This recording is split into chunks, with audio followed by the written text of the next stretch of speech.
Terima kasih Anda masih bersama kami dalam Berita Padang. Berikut 3 berita utama hari ini.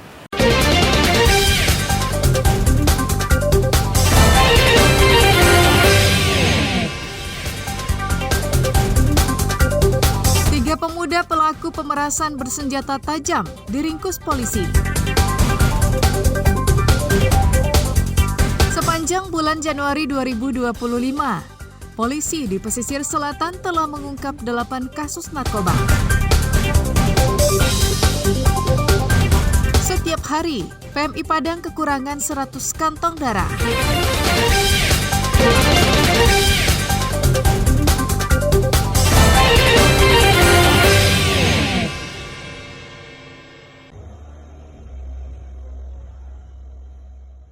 Dalam rekaman kamera pengawas ini, terlihat 3 pelaku yang datang dengan sepeda motor, menghampiri seorang pelajar SMP, dan menaikkannya ke atas sepeda motor untuk diperas di tempat sepi. 2 unit telepon genggam milik korban, raib dirampas pelaku.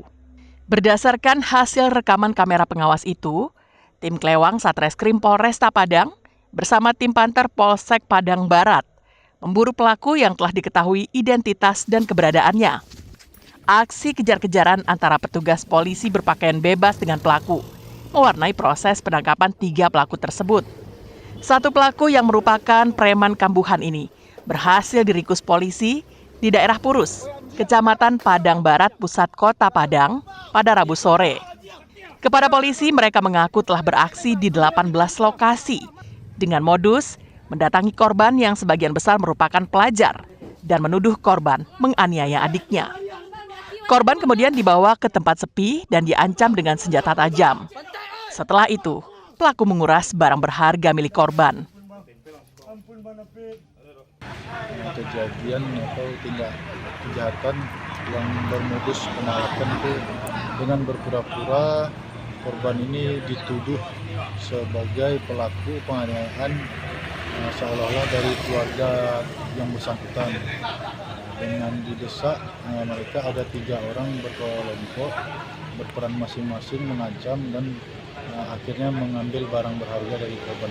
Jadi untuk barang-barang berharga yang diambil itu kebanyakan rata-rata handphone.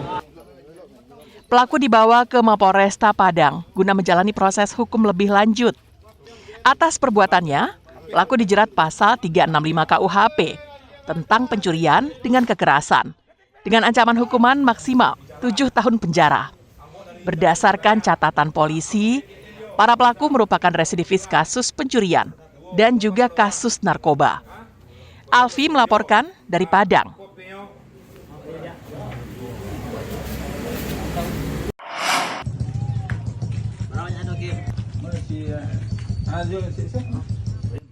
Kasus narkoba tidak ada henti-hentinya terjadi di pesisir selatan.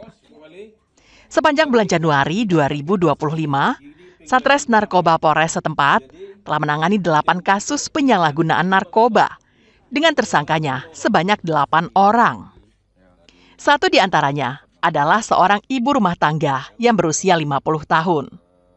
Dari 8 kasus itu, polisi berhasil menyita barang bukti sabu-sabu seberat 7,16 gram dan ganja kering seberat 0,28 gram.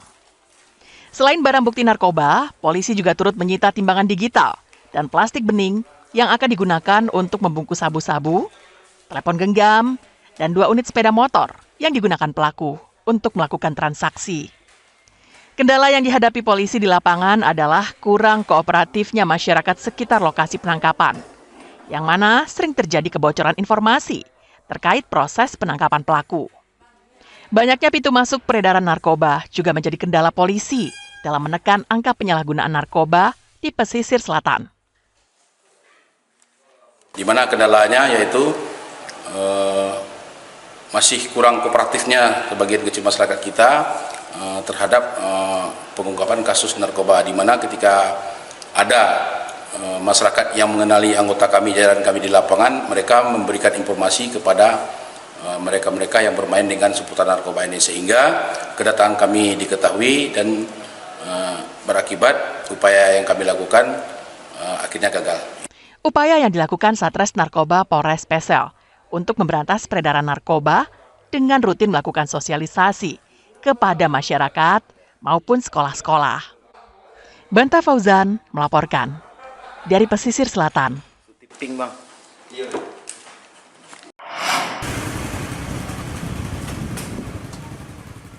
Palang Merah Indonesia Padang membutuhkan sebanyak 250 kantong darah setiap hari. Dari kebutuhan itu, hanya 150 kantong yang bisa terpenuhi. Sisanya dicari dari sumbangan masyarakat. Salah satu yang sangat membantu memenuhi kebutuhan darah adalah kegiatan donor darah.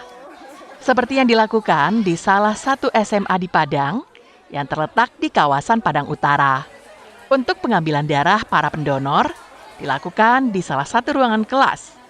Petugas PMI memeriksa kesehatan calon donor terlebih dahulu untuk memastikan calon pendonor dalam keadaan sehat dan layak untuk diambil darahnya.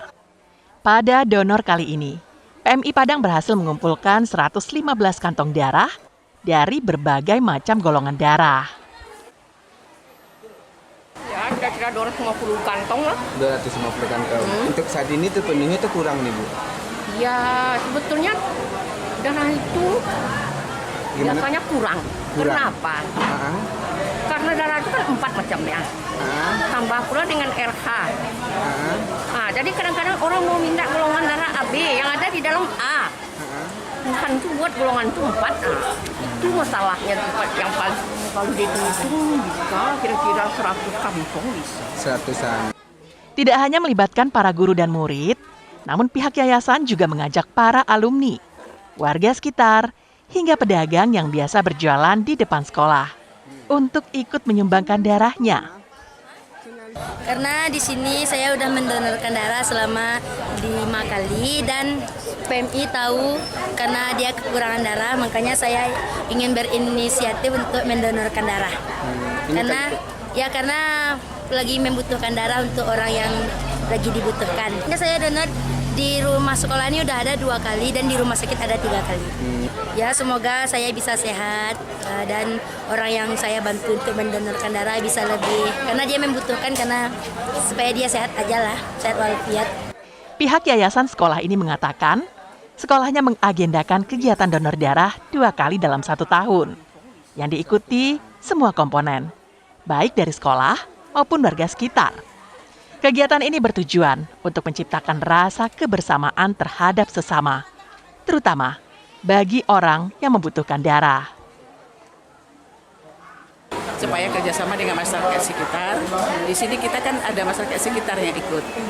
Dengan jumlah peserta nanti sekitar 119 orang semua. Jadi termasuk masyarakat yang aktif selama ini. Dulu 2 kali, ya. Jadi kita biasakan 2 kali, ya. Karena kita dari masyarakat untuk masyarakat dan kita berada sekolah kita di tengah masyarakat, bukan umur sudah ada ketentuannya, tapi setetes darah itu sangat berarti bagi orang yang membutuhkannya. Untuk menarik minat para pelajar mendonorkan darahnya, sekolah menyediakan berbagai macam hadiah yang diundi setelah para siswa menyumbangkan darahnya. Robiha melaporkan dari Padang.